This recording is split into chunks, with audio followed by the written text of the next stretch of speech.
dapat gawin. Gamit ang iyong mobile device, pumunta sa eGovPH app. Pwede itong i-download mula sa Apple App Store o sa Google Play Store. Gumawa ng account. Ilagay ang email address, valid mobile number, pagkatapos ay makakatanggap ka ng one-time code sa iyong email.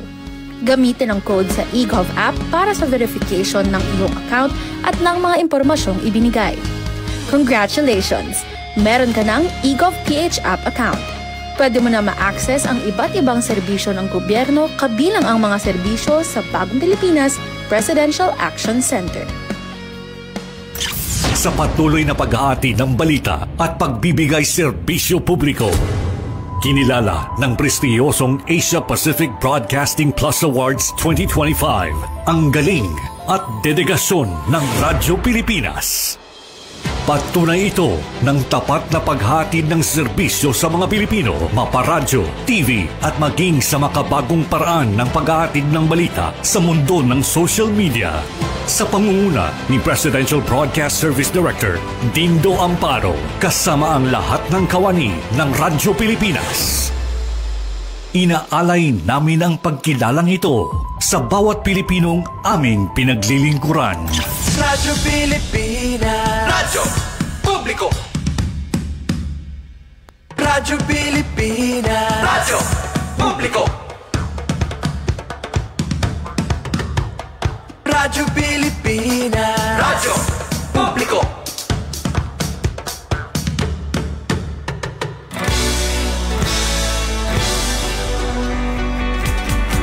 Mahalagang mga balita, napapanahong impormasyon.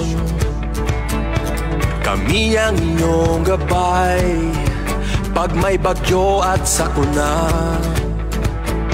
Serbisyo ng gobyerno kapag may nangangailangan. Mga proyekto ng Pangulo, damang-dama ang pagmamahal niya. Tulay ng mga hinaing, ang problema ng bayan ating lulutasin. Tulay sa himpapawid, tulay ng pagbabago. Radyo Pilipinas, Radyo Publiko ng bagong Pilipinas. Radyo Publiko, Radyo Pilipinas, Radyo Publiko ng bagong Pilipino. Mga proyekto ng Pangulo, damang-dama ang pagmamahal niya. Radyo Pilipinas, Radyo Publiko, ang boses ng Pangulo.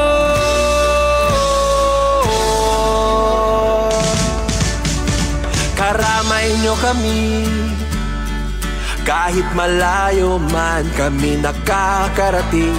OFW magsasaka, buhay ay iba't iba, san mang lugar ng bansa natin. Tulay ng mga hinaing, ang problema ng bayan ating lulutasin.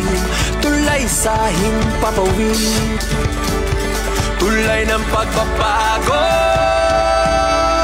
Radyo Pilipinas, Radyo Publiko ng bagong Pilipinas. Radyo Publiko, Radyo Pilipinas, Radyo Publiko ng bagong Pilipino.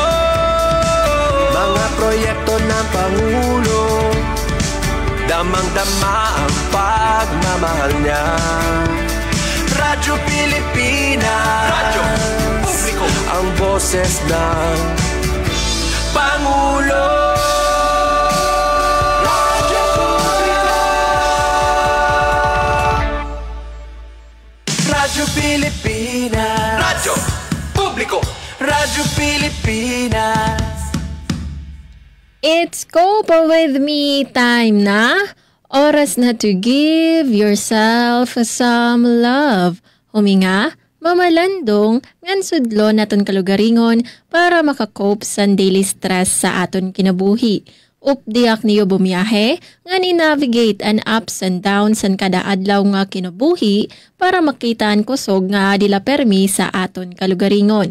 mao sa mga nag-break pala, o sa mga may ginpipinsar nga problema, o sa mga karuyag mamiling guidance o comfort, adi and cope with me para updan ka.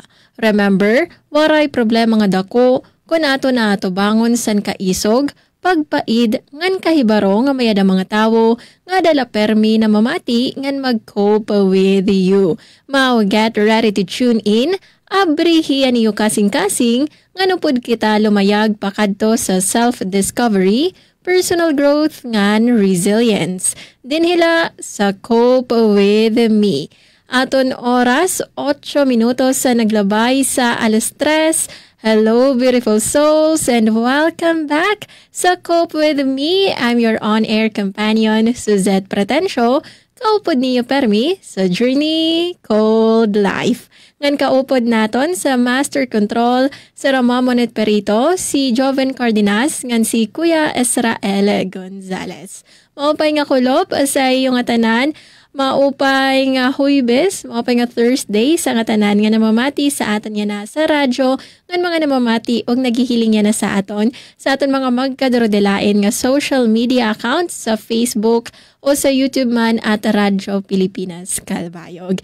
Yes, once again, welcome sa aton programa. Welcome sa Cope with Me.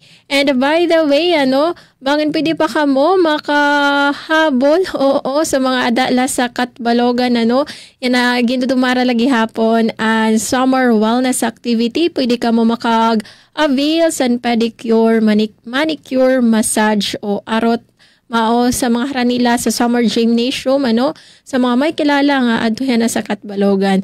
Sige nala sira, ayaw ka mo paluya-luya, pwede pa ka mo, makakahabol pa ka mo sa sininga summer wellness activity. Again, ini igindudumara dito sa Summer Gymnasium. Anyway, since Cope with Me man, dire na naton paihaon pa kay for sure, kinahanglan naton nga tanan nga mag-relax, kinahanglan naton nga kumalma, mao adi na an makakaparelax sa aton talaga, adi an Department of Health para sa aton 3-minute mindful breathing.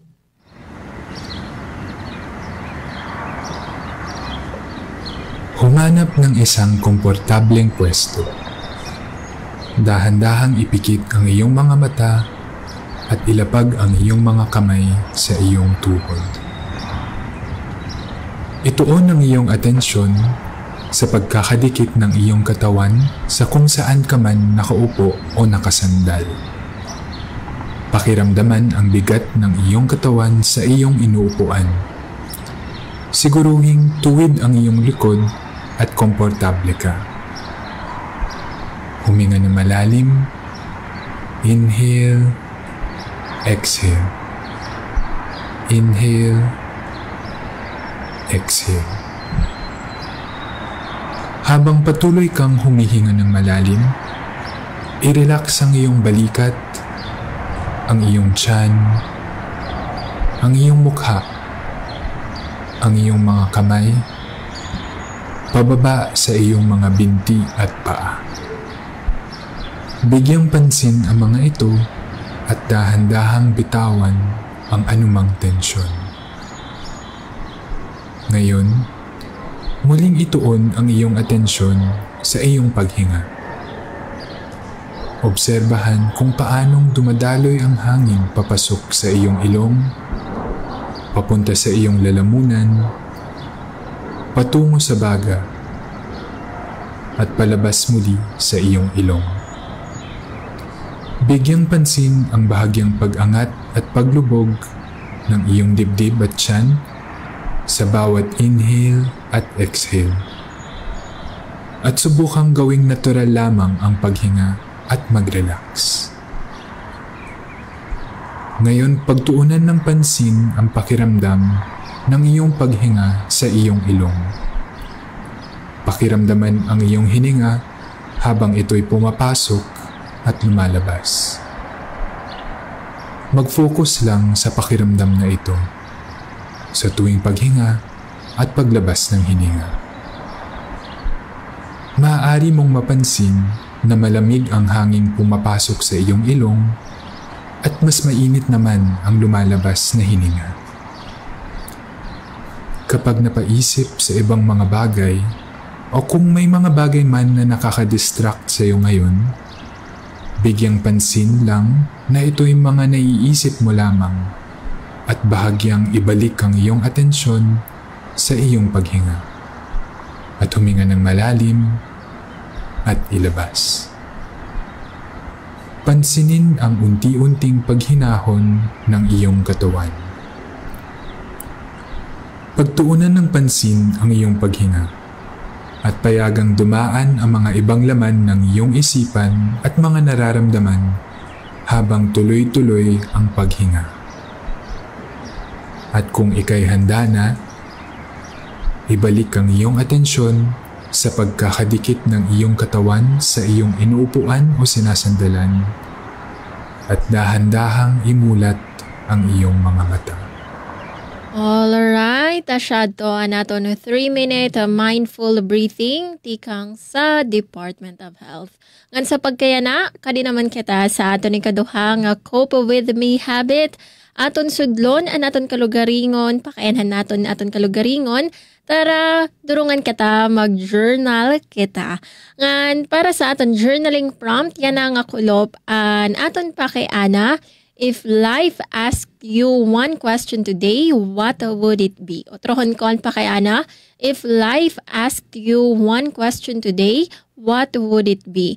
Anini nga aton journaling prompt yan na hano. This is very powerful hano. Ngan ginimbitahan kita nga for us to tune in sa aton inner world. So rather than nga ginduduso kita hano nga magpakayana, it flips the perspective nga kundiin ginaaghat kita nga mag-imagine nga kundiin bagan ginpersonify naton an kinabuhi an life nga kundiin siya in magpapakiana sa aton san question. So mapapractice talaga siniya naton imagination So imagine nga yan na kahampang mo an kinabuhi tapos papakianhan ka sa usa nga pakiana nga kundiin nga ito nagsasalamin sa imo kasing-kasing o sa imo experience o sa imo pinsar an imo current state of mind. So an ini nga imagine question nakakabulig ini para ma-reveal makita naton kung nano ba an aada sa aton yan na kasing-kasing o sa aton sa sulod sa naton pinsar siguro may ada sa pagdududa, may adasan sana, o may adasan paghingyap, kung na naman ito nga ginihingyap, or maybe usa nga kamatuoran nga diri gud naton masyado nga ginpapansin, or maybe diri na voiced out naton. So anini nga aton journaling prompt na bubuligan kita nga nga maging aware kung nano ba an aton mga worries or concerns that we are finding it hard to grapple with subconsciously. So for example, halimbawa yan na kahampang mo kinabuhi ito sa niya pakiana for example, niya pakiana nano ba imo gin kakahadlukan or kay nano nga nahadlok ka nga magtikang san usa nga butang. So siguro an iton nga pakiana pwede nga iton in reflection iton san imo bagan hesitation pa kadto san imo karuyag nga makabot or imo hesitation san mga pagbabag-o sa imo kinabuhi. That's why you are afraid to start or you are afraid of beginnings. So pinaagi san pag-identify naton san question pag-imagine naton san question nga ihahatag sa aton san kinabuhi ini makakabulig sa aton nga makakuha kita sa insight sa aton emotional o mental focus yan na nga adlaw And para masulit naton anini nga aton journaling prompt maupay nga iyo isurat an pakiana san kinabuhi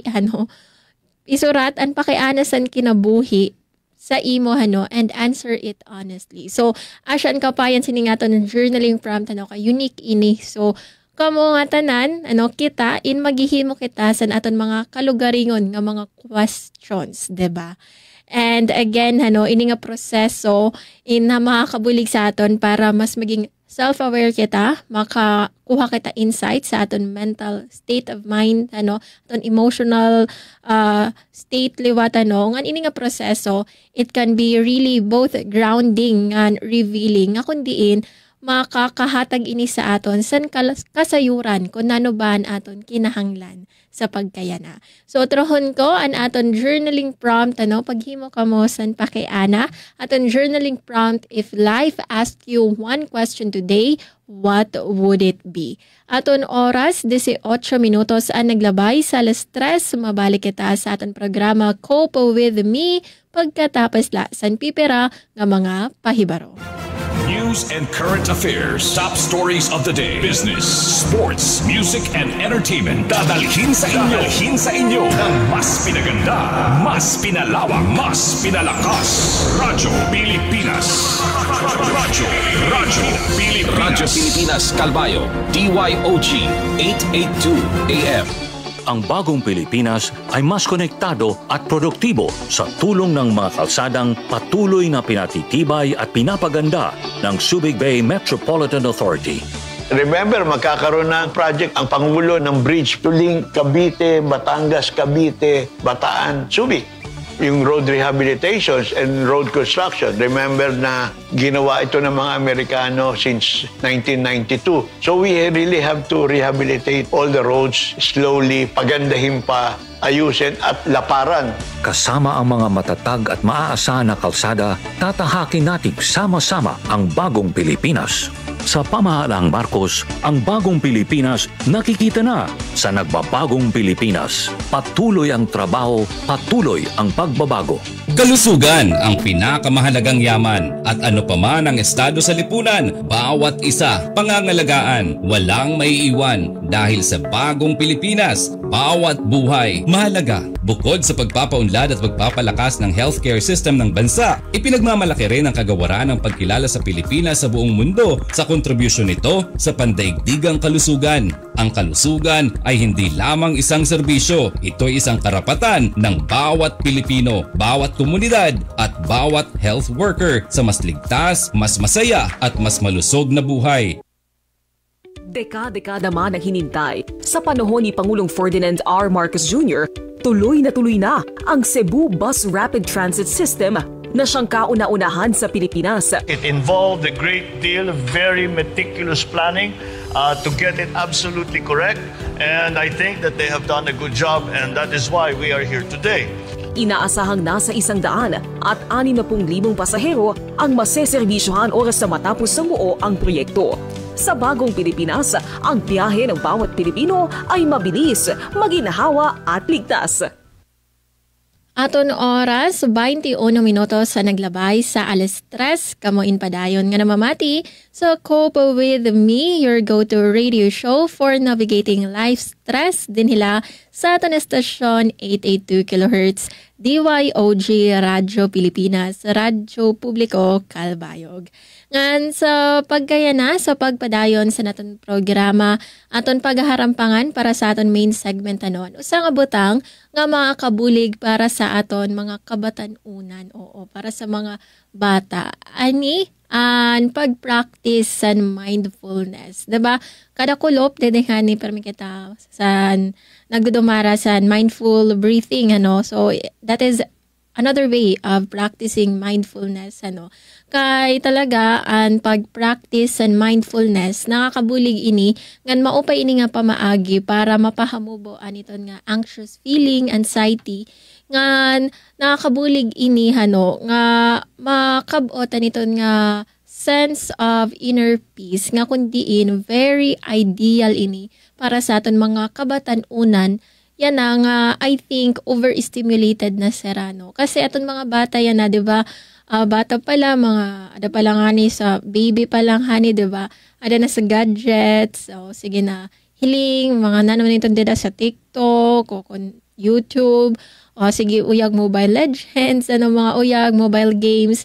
And so, kung iyong mapapansin, ambot ko na ko lang nakakapansin, ang mga bata yan na masyado na nga an era focus, guti ay, diba? Di rin ako sila nakaka-focus, nga an pasensya nera, medyo hamubo na yan na So, for me, I think the reason behind that is that masyado na sira nga overstimulated. Imagine, kada mga information, ang era nakikita dito sa cellphone, sa era gadgets. Ngan iton nga tanan nga information, miskan pa iton mga video la sa TikTok, mga nonsense, ginper-process iton sa era brains. And so, since bata pa sira, medyo diri pagod grabe kaya nga isulod nga information sa era brains, and so that's why madali sila ma-overstimulate nga masyado na nga na-fry and actually kung iton i-research damo nga mga studies na nagpapakita sa diri maupay nga epekto sa sini nga mga short form content, especially sa TikTok kay short form pero la kasi ka minutes, seconds la iba na liwat video after video nga na-fry sa na an era brain sobra sin kada mo nga information nga sobrang sunod-sunod nga dopamine an era na kakarawat So asya ni nga maupay nga tutuan ta naton mga kabataan yan nga mag-practice san sini nga mga mindfulness activity. Siguro yung pa kaya nata kay di nga ni sir nakaka-focus kaya mindfulness kinanglan talaga sinisan focus So paano nila makukuha ang benepisyo san mindfulness kay kun they can't even sit still and focus so iyo pa problema pa naman ito namon pagtitikangan kaya di nga ni sir nakaka-focus pero may sir ligalig. So and susi na according kan Dr. Chris Musonic o sa mental health professional dito sa Estados Unidos, ngan susi na is tutduan ko na sira san mga micro moments san peace nga da sa sulod san kasamok san childhood san colorful chaos of childhood. So kung apisar nga an era adlaw puno san tantrums, puno san mga pagpasaway, kay syempre bata, normal good la iton. Pwede gihapon ko, with a little effort, pwede gihapon nga mahatagan naton aton mga kabataan sa sini nga mga accessible tools nga kundiin makakabulig sa era, nga makag-tune in sa era inner world, again, iton ang pag-practice sa mindfulness.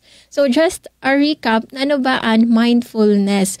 So, ang mindfulness, it is the simple act sa pag-pay attention, pag-focus sa present moment.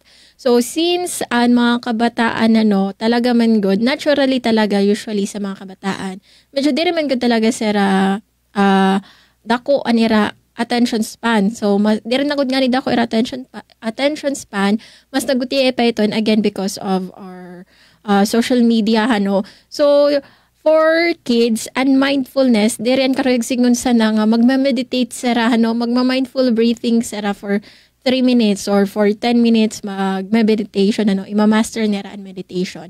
A more realistic approach is to simply buligan ta sara nga makita, mapansin nila kung ano ang nahinabo sa era lawas, sa era pinsar, ngan sa kalibutan, And also, mas mabuligan ta sira nga matap aniton nga era imagination. Kasi, I remember sa tumbata, grabe yan akong imagination, oo. Kaya ako maguyag usalaakan, kay makusog, very wide an akong imagination. And, for me, I think aton niya na mga kabatanunan talaga. Medyo di rin na good kasi paano pa sira, ano pa reason nga mag-imagine sira nga kundi may naman sira nakikita So, they don't waray sira space for boredom kasi adaman dayon ang TikTok. Kung naboboard sira maghihiling nala dayon sa mga short form contents, diba? So, waray na sana na time nga ako boring man magpinsar daw sa uyagan or magpinsar story. So, for me asya ni the bad side, negative sides and technology. So, kaya maupay nga may kamayada kata sa mindfulness activities sa children, kaya nakakabulig ini sa emotional regulation, mas maupay nga focus, mas sila mga focus, mas na suportahan liwat an era neurodivergence, nga kundiin, nakakabulig ini, especially sa itong mga bata nga may ADHD nga for them to feel more in control. So maghahatag na kanasan pipira nga mga mindfulness activity nga kundiin pwede niyo mahimo kaupod an iyo mga kabataan para sa aton mga nanay, tatay, lola, lolo, ate, kuya, uncle, auntie nga namamati yan you can take this down and pwede niyo himuon sa iyo mga bata nga ada sa iyo panimalay. So una is ang tawag sini breath with the body. So ang breath with the body an ini iyo la pagbubuhaton an iyo bata ipahigdaon sera tapos butangan san stuffed toy an era stomach oo butangan stuffed toy an era tiyan ngan kitaon mo, so ada kang adabagan gin-observe mo serangan kitaon mo nga mag-rise and fall an eratiyan with each breath So I think okay ini sa mga bata, pwede di rin man ini maiha siguro mga 30 seconds or 10 breaths mao pa ito slowly nga mag-a-add up nala. So at least may dasara stuff to nga nakikita, diba? So ang tawag sa na breath with the body. So mindfulness breathing ito actually. Panduha is pwede niyo nga segnan niyo bata nga ngaranan an breaths as colors and paghinga So pwede niyo nga i-setting sa iyo kabatan-unan ask your kids nga mag-inhale. I-inhale ko nakakakalma nga color. So kung nano man ito nga color tapos i-exhale stressful one nga color So pwede ka mo pumili san mga colors depende sa mood san era san nera So pwede niyo yaknan lang okay ngarani an iyo paghinga san color And siguro labi na kay kun ada nagtatantrums actually very I think makakabulig ini kung nagtatantrums nga okay nalalangot yan ni mo colors and breathing angry breathe out sana ihingaan imo kalangot, diba? Kasi pag nahinga kita nakakalma ang aton nervous system. Pantulo is pwede ka mo pwede niyo paghimuon ang gintatawag nga gratitude scavenger hunt. So ang hihimuon la sini nga gratitude scavenger hunt is that mamimiling na kamo san usa nga butang nga kundiin sera naupayan sera or bagan era nakakahatag sa erasan kalipayan. So mabali maglalakat ka mo kaupo din iyo aniton nga iyo kabatan-unan mo anak o kanimo imo umangkon man iton o imo bugto. So maglalakat ka mo tapos ang mission niyo nga duha mamimiling ka mo san usa nga butang nga nakakahatag sa iyo san kalipayan o nakakakalma sa iyo. I think very helpful ini nga diri la actually bata na reaps and benefits ini pati liwatan na adult, diba? Kay nakakabulig ini nga maging mapasinalamaton kita sa ato ni environment, diba? Nga nakakabulig latin nga exercise, diba? Kay maglalakat ka mo. Panupat is focus bubbles. So pwedeng maghimo ka mo sa iyo mga bubbles, diba? Ito nga pwede magpalit-lat ka mo sa uyagan kung kaya man niyo makapalit. Tapos just ask them to blow ang ini mo pwede nga uyag pati ako nga nag-i-enjoy aksini. So mindfulness activity na ngayon ito nga imo observe and bubbles and try to engage with them pakainan mo sira hainan mas dako nga bubbles o paghimusan mas gutiay nga bubbles and make sure nga ada ka sa present moment liwat nga diri kalat nagsa-cellphone, diba? Panlima is an color mindfully so pwede ka mo nga magamit sa mga Crayola, mga markers ngan pwede ka mo nga kundiin mag-drawing o diri nga ni mag-color coloring book or mas maupay nga magpahimuon sira magdoodle ka mo nga duha gamit ito nga mga color materials like ato Crayola ngan ipa-drawing sa era kung nano an era na feel at the moment, diba? So maupay liwat iton nga mindfulness activity. Panunom is to tune into their feet pwede ka mo nga mag-spend time nga kundiin kamo nga duha nakafocus sa yung mga tiil, 'di ba? So paghatag la ka mo pipira ka moments, labi na kung adto ka mo sa dagat, mao pa hindi nga place nga pag dumarahon san sini nga activity, adto ka mo sa dagat, 'di ba? Try to ask them nga, okay, isulod ang iyo tiil sa baras nga iwiggle an iyo tiil pakanisira ko nano an iyo napapansin sa nga time, 'di ba? Kasi nakabulig ito nga maging focus sira san sensation san era lawas pinaagi san sana nga aktibidad. O pwede liwat nga mag-exercise lano gamit ang tiil or magmarcha again kinahanglan nga mag-i-engage ka mo sa era ngan papakinhan kung ano ba ang era na notice pan puito pwede ka mo nga maghimo san emotional climate. So pwede niyo pakianhan kung ano ba ang panahon, di ba? Kung mauran. Tapos i-explain sa era, pag mauran nga ni, nasusubo ka, o nasasad ka mo, kung nagdadalugdog, nalangot ka mo. So, para mag-gauge lot niyo, makita niyo, masukol niyo kung ano ba era feelings yan na kay Danay very good masyado sira nakaka-explain sa era feelings. So, I think mas maupay iton kay dere masyado nga kinahanglan i-explain. So, pwede ka magpakina. Nanuman ang panahon yan, nimo panahon. So, masarang sira nga na oran. So, maybe they are lonely. Or kung pwede liwat na pwede niyo himuon, iyo i-trace and era kamot while breathing. So, samtang naghihinga, i-trace laan kamot, diba? O, santo piso ako trace, diba? Pwede lot iton himon, kasi importante la sana, mag-focus talaga sa nga present moment. So, pag-trace ang hands while breathing, iton, inakabulig iton, nga kundiin, maging in tune liwat sira sa sensations sa era lawas. So, while naga-up and down, di ba, naton hands, di ba? So, pag ginti-trace, may reton nga da upward stroke, downward stroke. So, samtang nag-up and pag-trace san sa kamot, nahinga liwat, breathe in, inhale. Tapos mag-downward stroke na nga ni exhale.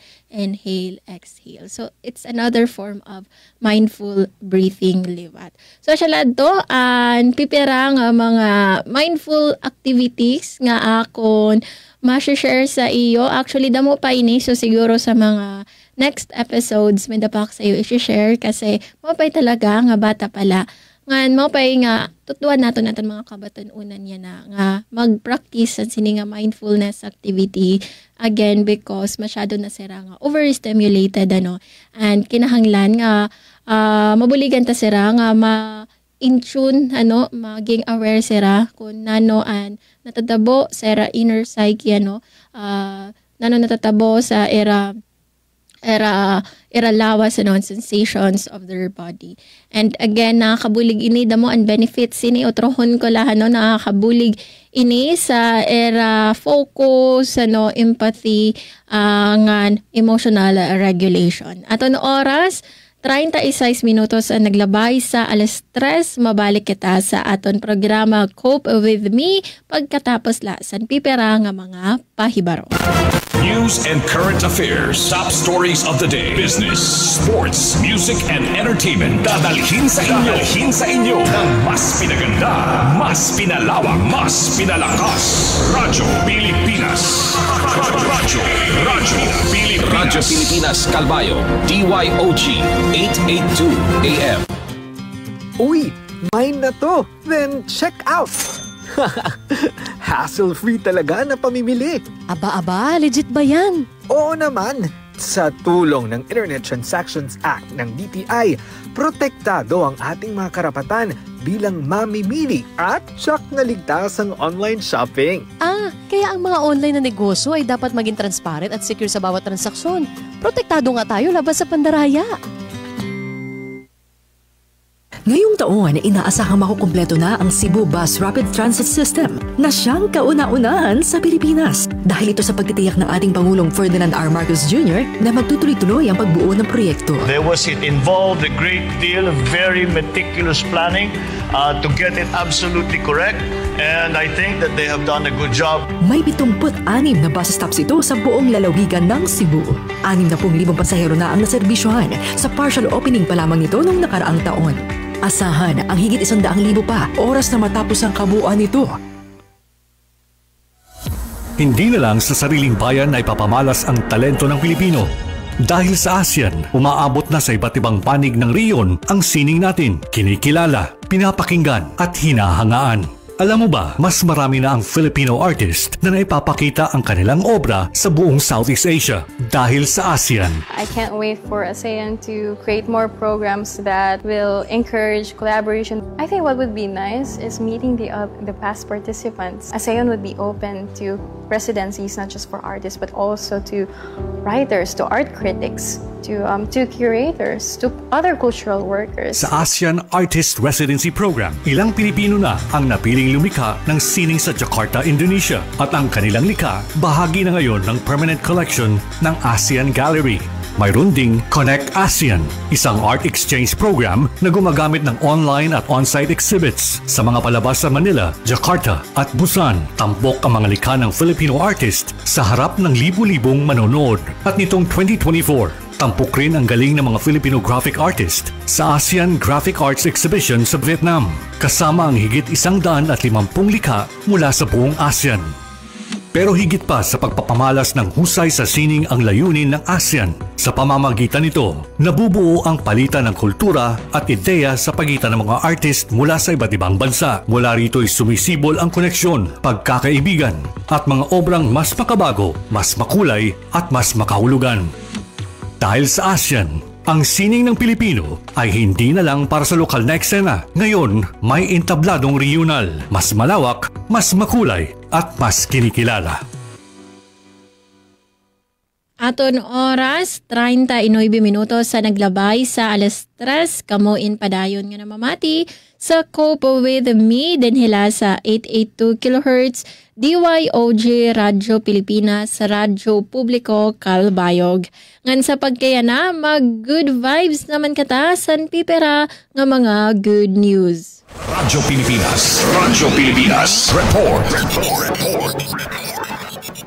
Para sa aton siyahan nga good news, mga nagkatrabaho nga Pilipino naghitaas sumala sa DOLE.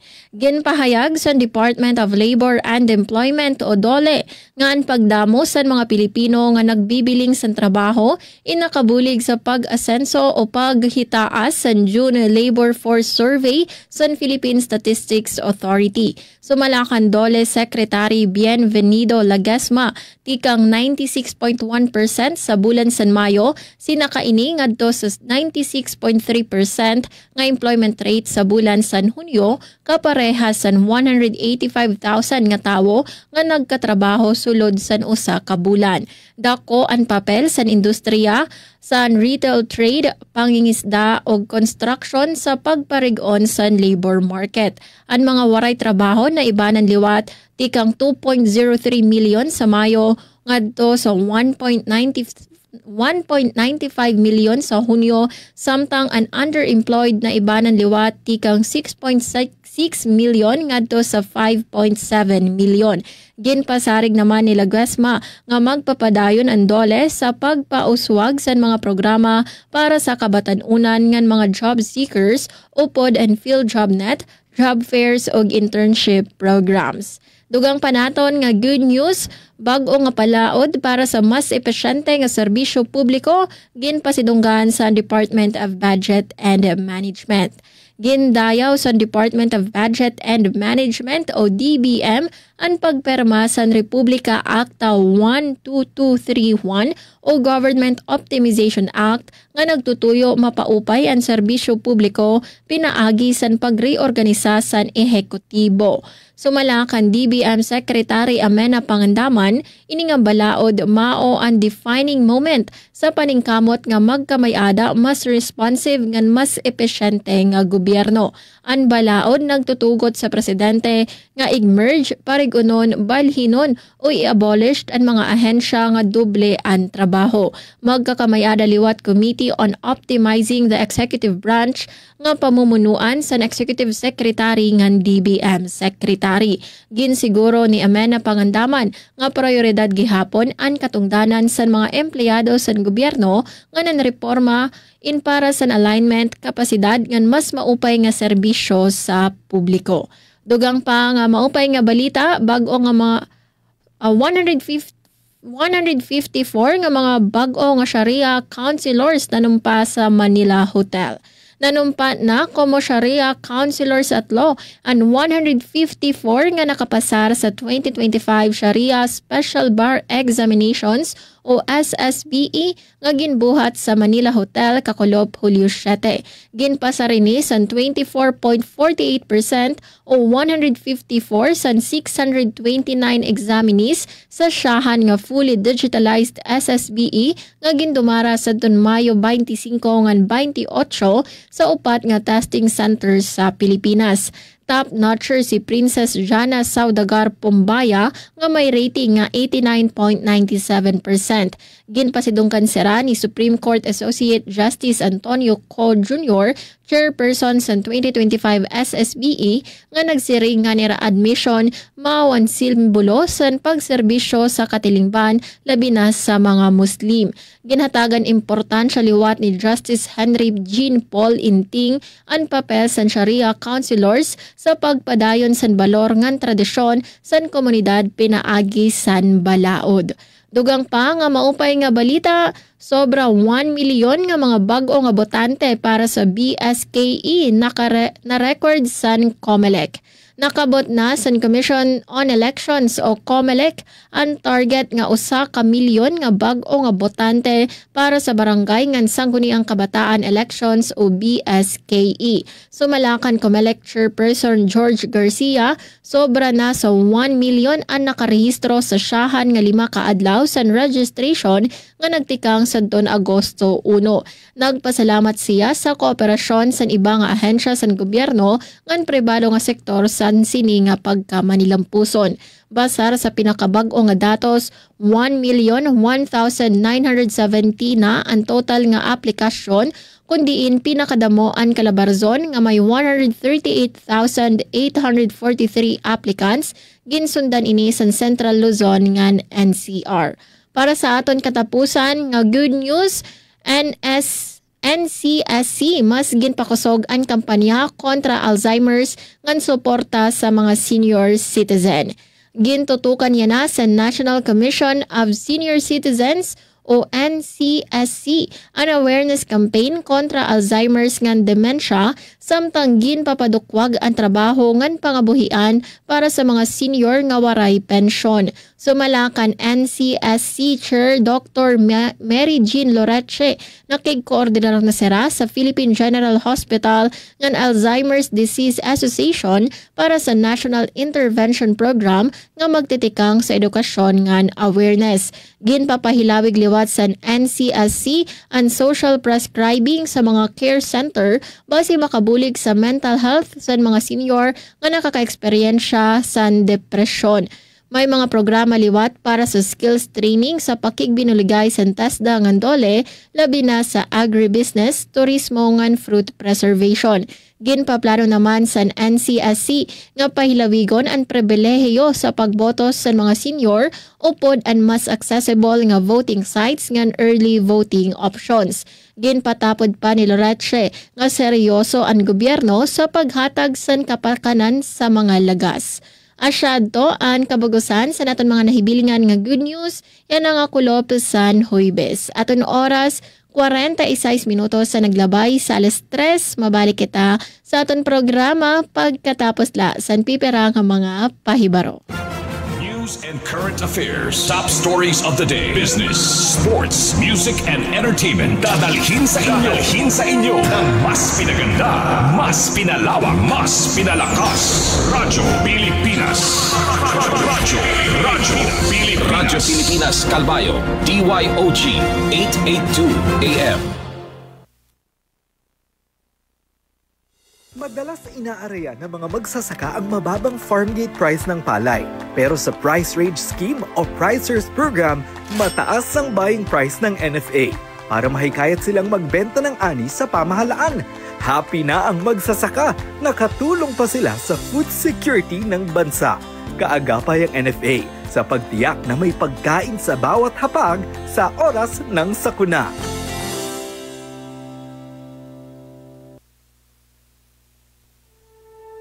Akala ko dati, sobrang mahal ng tablets. Pero dahil sa ASEAN, halos zero na ang buwis sa tech imports. Kaya mas affordable na sa mga tulad kong estudyante.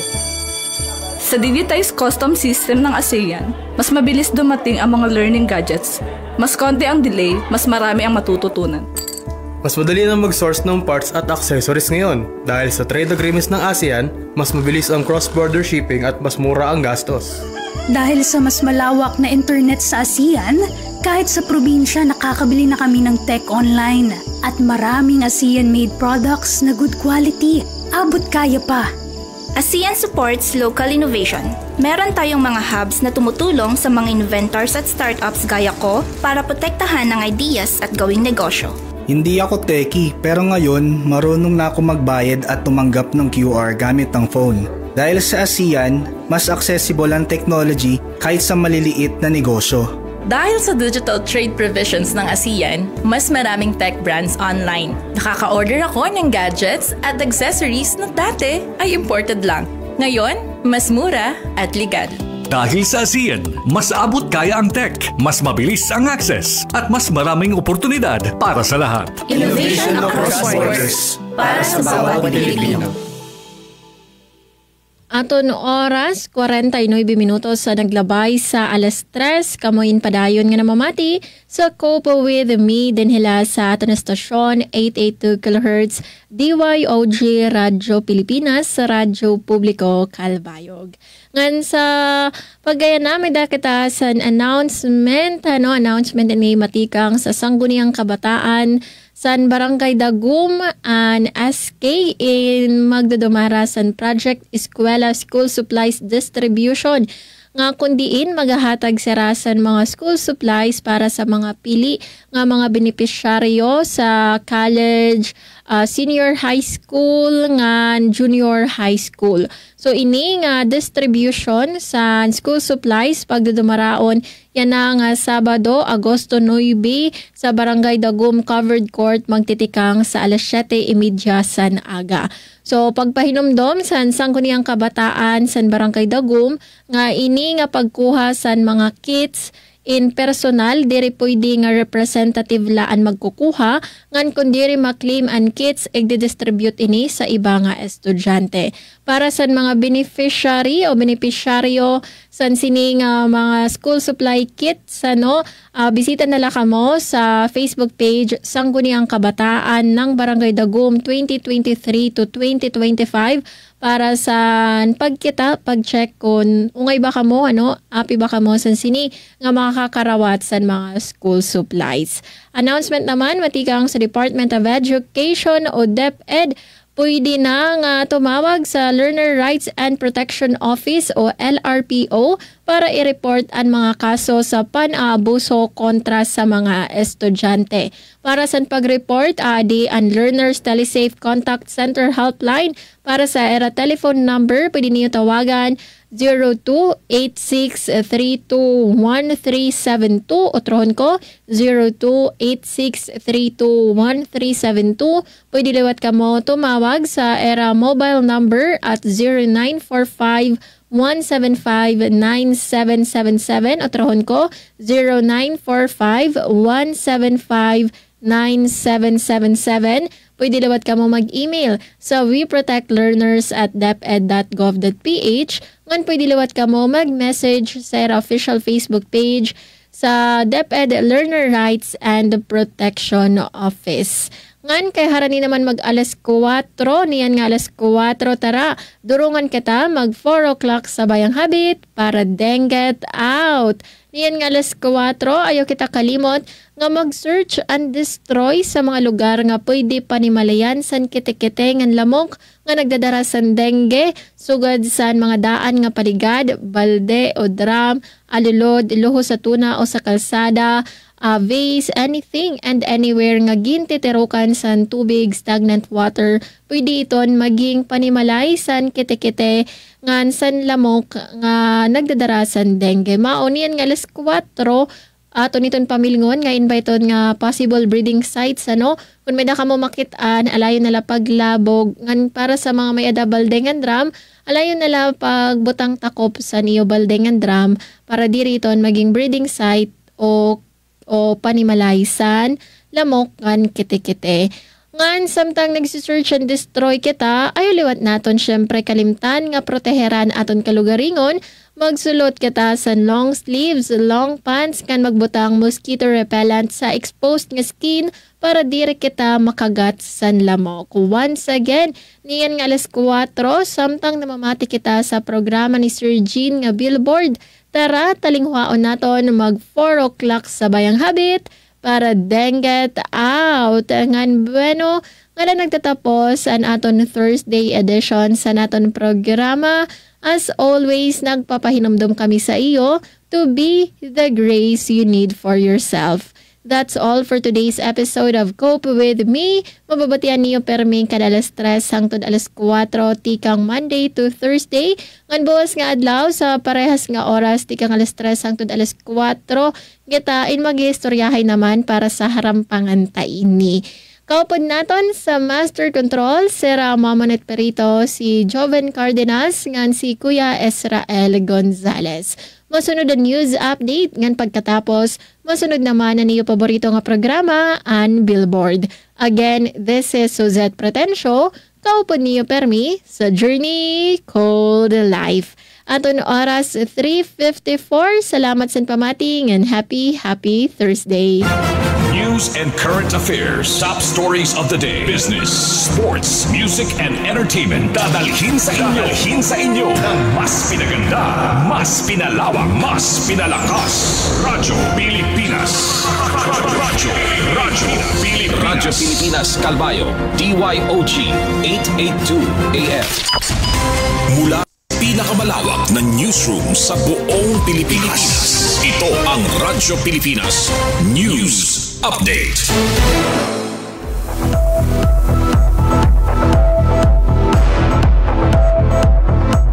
Philippine Standard Time, 3:55 PM. Maupay nga kulop sa iyong tanan. Asya niyan mga balita yan na nga oras. DSWD AKAP Cash Assistance gindistribuer sa mga paragpangisda sa syudad San Calbayo. Detalye pamatian naton matikang kan Charmaine Perito. Radyo Pilipinas report. Sa bulig sa Department of Social Welfare and Development, DSWD Region 8 ug gobyerno lokal sang Calbayog gindumara ang distribusyon san ayuda para sa Kapos ang Kita program AKAP para sa mga mangingisda nga naapektuhan san bagyong Krising ug habagat sadton naglabay bulan Hulyo. Katuyuanan sang programa nga hatagan bulig pinansyal ang mga low income ug minimum wage earners nga mas naapektuhan pa sa inflation ug kalamidad. Umabot sa 1,200 nga benepisyaryo tikang sa iba-iba nga barangay sa syudad sang Calbayog ang nakakarawat cash assistance. Ang aktibidad ang manilampuson nga gindumara sa pagigborobligay sa kalahi cash for work beneficiaries CPCs sa pagpamuno ni Rodel Solano ug iba pang support groups. Para sa Bagong Pilipinas, Charmaine Perito, Radyo Pilipinas, Radyo Publiko, Calbayog. Para sa aton katapusan nga balita, DFA Consular Office igtitindog sa Northern Samar sa tuig 2026. Ini igbabalita sa pagbalik ni Charmaine Perito.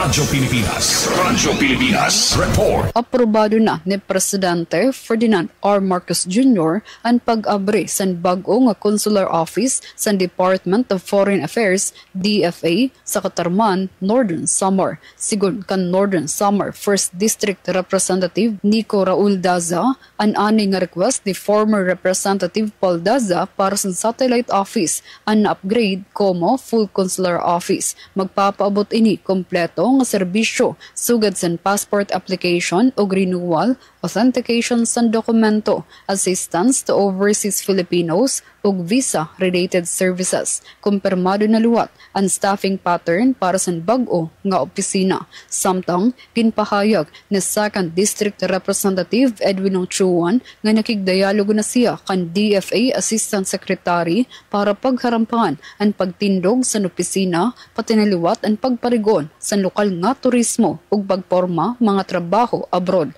Sa pagkayna, kinahanglan bumiyahe pa sa Tacloban, Cebu o Maynila ang mga residente para sa DFA services.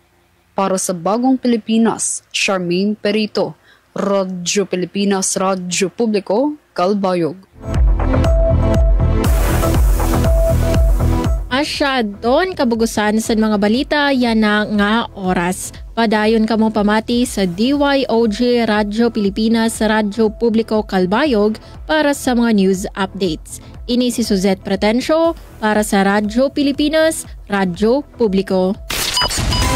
Mula sa pinakamalawak na newsroom sa buong Pilipinas, ito ang Radyo Pilipinas News Update.